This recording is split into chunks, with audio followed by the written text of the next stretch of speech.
नमस्कार, good morning, सुप्रभात। NDTV देख रहे हैं आप, हूं आपके साथ ऋतु सिंह। बुलेटिन की शुरुआत बड़ी खबर के साथ जो सतना से घर घोटाले में एनडीटीवी की खबर का असर हुआ है। घोटाले की खबर दिखाने के बाद प्रशासन जागा है और घर घोटाले की जांच के लिए टीम अब मौके पर पहुंची है। जिला पंचायत के सीईओ के निर्देश पर अब जांच शुरू की गई है। योजना में अपात्र लोगों के घरों की जांच अभी की जा रही है। जांच में टीम को काफी ज्यादा अनियमितताएं भी मिली हैं और पीएम आवास का लाभ दिए जाने पर रिपोर्ट भी तलब कर ली गई है। 2 से 3 दिन में अधिकारियों को रिपोर्ट टीम की तरफ से सौंपी जाएगी। अकोना ग्राम पंचायत में घोटाले की जांच हुई है। ये बड़ी खबर सतना से आप तक पहुंचा रहे हैं। घर घोटाले का ये पूरा मामला जिसमें एनडीटीवी की खबर का असर हुआ है। ज्यादा जानकारी के साथ सहयोगी ज्ञान शुक्ला हमारे साथ जुड़ गए। सीधा हम रुख करेंगे। ज्ञान, ये जो जांच टीम पहुंची है मौके पर, एनडीटीवी ने खबर दिखाया, उसका असर हुआ। जांच में किस तरह की अनियमितता सामने निकल कर आई है? बताना चाहूंगा, इस मामले में रामपुर बघेलान जनपद का एक मामला था और block programme officer Mahesh Sharma Rampur Baghelan जनपद के हैं। उनके नेतृत्व में वहां से टीम आई और टीम ने फिजिकल वेरिफिकेशन करके उन सभी घरों का मुआयना किया जिनको हमने एनडीटीवी में प्रमुखता से दिखाया था। तो उन अपात्र लोगों को दिखाया गया जिनको गलत तरीके से पात्र बना दिया गया और उन पात्र लोगों को घरों को उन्होंने इंस्पेक्शन किया जिनकी झोपड़ियां हैं, जो पन्नी वाले मकानों में रह रहे हैं, जो विकलांग हैं, दिव्यांग हैं, जो 15-15 साल से इस बात की आशा कर रहे हैं कि उनको मकान मिलेगा, उनको नहीं मिल पा रहा था। तो कहीं ना कहीं, और वो जो वहां पंचनामा बना उसमें बताना चाहूंगा, महत्वपूर्ण बात यह, पंचनामे में एनडीटीवी के नाम का उल्लेख करते हुए इस बात को स्पष्ट किया गया कि एनडीटीवी के खबर के बाद प्रशासन ने इसको संज्ञान में लिया। उसमें सभी पंचों ने दस्तखत किया, वहां की जो महिला सरपंच है श्रद्धा सिंह, उन्होंने दस्तखत किया और सभी ने यह किया कि हाँ, एनडीटीवी ने इस खबर को जो दिखाया, इस खबर की पुष्टि है और कहीं ना कहीं प्रशासन अब इसको संज्ञान में ले रहा है। ब्लॉक प्रोग्राम ऑफिसर जो वहां महेश शर्मा ने जो रिपोर्ट बनाई है, अब उस रिपोर्ट को वो जिला पंचायत में सबमिट करेंगे। उसके आधार पर अब आगे कार्रवाई होगी और अपात्रों के नाम जो है काटे जाएंगे और पात्रों को कहीं ना कहीं अपात्रता सूची में शामिल किया जाएगा। जी चलिए, बहुत बहुत शुक्रिया ज्ञान आपका जानकारी के लिए। तो देखिए, एनडीटीवी की तरफ से इस खबर को प्रमुखता के साथ दिखाया गया था जिसका असर भी हुआ है कि टीम अब देखिए मौके पर पहुंची है और घर घोटाले की जांच अब की जा रही है। इसमें रिपोर्ट तैयार की जाएगी और उसके बाद इस रिपोर्ट को सौंपा जाएगा। तो जो पात्र लोग हैं जो इसका इस्तेमाल कर रहे थे उनकी भी अब जांच की जाएगी। और इसी मामले की अगर बात की जाए तो देखिए, इस पर हमने एक रिपोर्ट तैयार की थी, वो आप तक पहुंचाई थी, जिसके बाद इसका असर देखने को मिला है। देखिए, कहते हैं कि सरकार गरीबों के लिए है, लेकिन जब कागज गरीब की गरीबी को झुठला दे तो फिर गरीब किसके दरवाजे जाए? रामपुर बघेलान विकास खंड का गांव अकोना, जहां पर कागजों पर सबके पास पक्के मकान हैं और हकीकत में पन्नियों और खपरेलों वाली छत के नीचे टपकती रातें हैं। गरीबन को नहीं दे, बड़े बड़े का दे। बोल रहे थे कि मिलेगा मिलेगा, आज भी नहीं मिलेगा। गरीबन को नहीं आया। कहीं ना कहीं मनमानी है, तभी तो, नहीं तो अपात्र को पात्र कैसे बना देते हैं।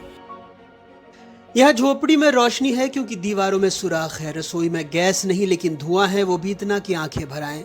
भले ही नेत्रहीन हो, सरकार ने वादा किया था कि सबको मिलेगा पक्का घर और वादे निभे भी। बस वो घर वहीं बने जहां सबसे ज्यादा जमीन, सबसे ज्यादा गाड़ी और सबसे ऊंची पहुंच हो। जिस देश में हर घर में टीवी पहुंच गया, वहां झोपड़ी तक सरकार की योजना नहीं पहुंची। ये अकोना है, ग्राम पंचायत रामपुर बघेलान का अभिमानी गांव, जहां फूस की छत को पक्का घोषित कर दिया गया है और सरकारी कागजों में गरीबी की रेखा अब लकड़ी की बल्ली से टिकी हुई है। राजेश केवट का नाम पहले लिस्ट में था, फिर किसी पेन की फिसलन से कट गया। 2 कमरों में सारा जीवन टिका है, रोटी कपड़ा मकान सब एक साथ। हाँ, सपना थोड़ा सिकुड़ गया क्योंकि सरकारी लिस्ट में जिनका नाम है उनके पास बंगला भी है और ड्राइवर भी।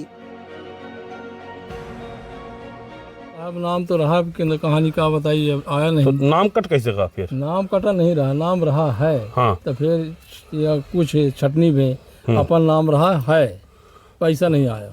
अरे बात की है, पीछे पीछे लगे रहना, क्या करी साहब, नहीं मिला। राजकुमार केवट का झोपड़ा ऐसा है जैसे बल्ली के सहारे टिका लोकतंत्र हो, ऊपर से पन्नी नीचे से पानी, लेकिन कागज पर वो पक्का मकान मालिक हैं। खुद कहते हैं अगर मेरा पक्का घर है तो बताओ, मैं वहीं रहने चला जाऊं। कौशल केवट का घर 2 कमरे का है, वो भी मिट्टी का, लेकिन पंचायत को शायद उसके सपने ज्यादा पक्के लगे। आरोप है कि उनका नाम भी काट दिया गया और जब कौशल जी पूछते हैं मेरा घर बना कहाँ, तो सिस्टम मौन व्रत धारण कर लेता है। मानस केवट का घर शुरू होता है और खत्म हो जाता है, इतना छोटा कि उसमें सपना भी पूरा नहीं फैल पाता। चूल्हे पर खाना बनता है, रोशनी बल्ब से नहीं उम्मीद से आती है, लेकिन वो अपात्र हैं। पता नहीं सर, ये लोग पता नहीं क्या करते हैं अधिकारी लोग। अब एक सूची में तो कई सालों से नाम दिख रहा हूँ मैं, बताएंगे आके मेरे से कि नाम है आपका, पर नाम है पर मिलता नहीं है कुछ। नाम अब तो अपात्र कर दिया गया है। हाँ, तो अब क्या मनमानी है इनका, अब क्या है, कहीं ना कहीं मनमानी है, तभी तो, नहीं तो अपात्र को पात्र कैसे बना देते हैं। उनको सबको मिलता है लेकिन गरीबों को नहीं मिलता है। बोले हैं कि ये आते हैं छोटे बड़े आदमी तो उनसे बताते हैं तो बोलते हैं कि आएगा आएगा, बात ही नहीं है। तनख्वाह आ गया, गरीबों को नहीं आया। अकौना ग्राम पंचायत की अपात्र की सूची में कौशल केवट का नाम भी शामिल है। कौशल केवट हमारे साथ मौजूद है। उनका ये आलीशान हवेली जो पक्का मकान है वो आप देख सकते हैं और सहज ही इससे अंदाजा लगा सकते हैं कि यहाँ के जो पंचायत सचिव हैं, जो यहाँ के रोजगार सहायक हैं, उन्होंने इसी हवेली को देखकर इन्हें अपात्र कर दिया था। होना भी चाहिए। अगर इतना बड़ा मजबूत, इतना बड़ा अच्छा इंफ्रास्ट्रक्चर और इतने संसाधनों के संपन्न व्यक्तियों को प्रधानमंत्री आवास देगा तो कहीं ना कहीं उसके मूल उद्देश्य से हम भ्रमित होंगे।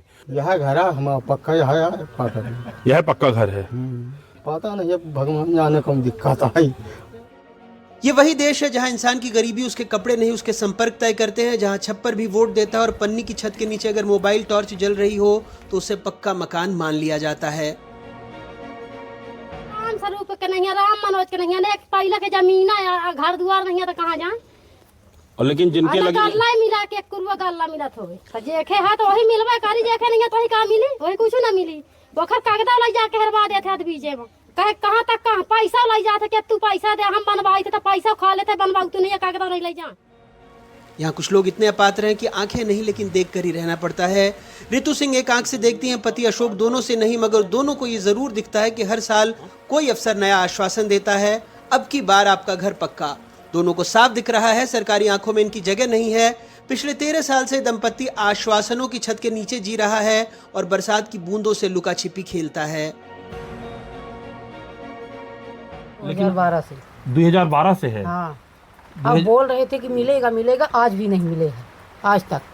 2012 से लिस्ट सूची में नाम है। हाँ, लेकिन मिला नहीं आज तक। अभी बैठक ठहर नहीं है, कुछ ठिकाना नहीं है बैठने का, रहने के लिए, घर भी रहने के लिए नहीं कि कहीं वही खाना फिर पका लें बैठ के। लेकिन सरकार और सिस्टम को जो दिखता है वो आम आदमी को नहीं दिखता। उदाहरण के लिए उमाकांत सिंह, जिनके पास ट्रैक्टर है, जमीनें हैं, लेकिन फिर भी प्रधानमंत्री आवास योजना के लाभार्थी हैं। कारण शायद पात्रता अब घर की हालत से नहीं, पहुंच की ऊंचाई से तय होती है। पर कहानी यही खत्म नहीं होती। उमाकांत सिंह नामक पात्र, माफ कीजिएगा अपात्र को देखिए, ट्रैक्टर मालिक, जमीन मालिक, फिर भी योजना का लाभार्थी, क्योंकि पंचायत तिकड़ी का मन था। प्रशासनिक गलतियां लगभग है इसमें। जो वास्तविक पात्र है, जो कच्चे मकान पे रह रहे हैं, किसी तरह से पन्नी लगाकर झोपड़ियों में निवासरत है, उनको अपात्र कर दिया गलत तरीके से। शिकायतें बहुत की है सर। ग्रामीणों ने जनपद से लेकर माननीय कलेक्टर महोदय, जिला पंचायत सीओ, हर जगह शिकायतें की है। सीएम हेल्पलाइन में भी शिकायतें हैं, लेकिन कोई निराकरण नहीं हो पा रहा सर। मैं चाहती हूँ कि जो पात्र लोग हैं उनको आवास मिलना चाहिए और जो बड़े लोग उनको नहीं मिलना चाहिए, क्योंकि उनके पास रहने के लिए पक्के मकान हैं और हर तरह की उनकी सुविधा मिल रही है। फिर भी वो लोग वो गरीब बनना चाहते हैं और अपना नाम गरीबी रेखा में जुड़वाना चाहते हैं। जिला में शिकायत किया तो कलेक्टर को भी लिखित में दे दिया, कोई अधिकारी नहीं आए सर। अपनी मनमानी ही कर रहे हैं लोग, अधिकारी आते नहीं बाहर से, इसलिए लोग अपना मनमानी करते हैं। आरोप है कि पंचायत की तिकड़ी, सचिव, सहायक और कुछ और काबिल लोगों ने तय कर लिया है कि फूस की छत, मिट्टी की दीवारें और लकड़ी का चूल्हा दरअसल पक्का मकान ही है। अकौना गांव के लोग अब झोपड़ियों से नहीं कागजों से लड़ रहे हैं। हर साल आंकड़ों की नई परत चढ़ाई जाती है। साल 2025-26 में 24,516 आवास स्वीकृत हुए।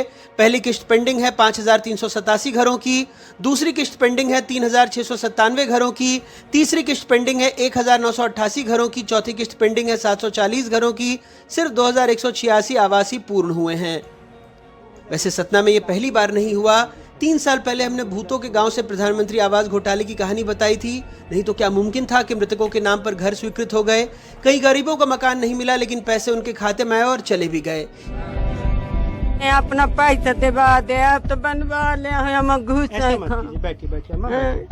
ये भी पता लगा कि कैसे भ्रष्ट सिस्टम सरकारी योजनाओं के कुएं पी गया, शौचालय चट कर गया। सुनने में अजीब लगाना है। राशन नहीं बना में और न हमारे तो 70 साल की डकरा होगी, हम होगा न कोई पेंशन नहीं देना, राशन बना में लेटरिंग अरे मिली रही तो तीसरे रोज पानी बरसो है, गिर गई।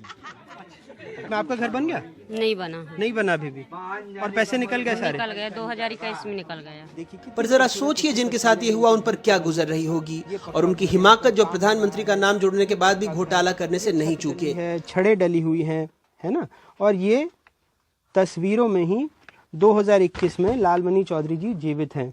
यहाँ 2016 में उनकी मौत हो चुकी है। और इस पूरे घर की हालत देख लीजिए जो आप तस्वीरों में, जिसमें छड़, अच्छी अच्छी सीढ़ियाँ, तमाम चीजें देख रहे थे। तो ये साहब कहानी साफ है, झोपड़ी में रहकर भी कोई अमीर नहीं हो सकता, पर बंगले में रहकर गरीब जरूर बन सकता है कागजों में, क्योंकि यहाँ गरीबी दशा से नहीं सिफारिश से तय होती है, और मकान वो किस्मत और कनेक्शन वालों को ही मिलता है। जिनके पास कुछ नहीं, उनके पास एक उम्मीद थी, वो भी अब टपक रही है। प्रधानमंत्री आवास योजना जिस उद्देश्य से बनी थी वो भी अब पक्के इरादों में नहीं उतर पाई है, क्योंकि जब पात्रता राजनीति और भ्रष्टाचार की गठरी में लिपटी हो तो गरीब की झोपड़ी सिर्फ एक आंकड़ा रह जाती है, वो भी अधूरी। सतना से ज्ञान शुक्ल के साथ अनुराग द्वारी की रिपोर्ट, एनडीटीवी।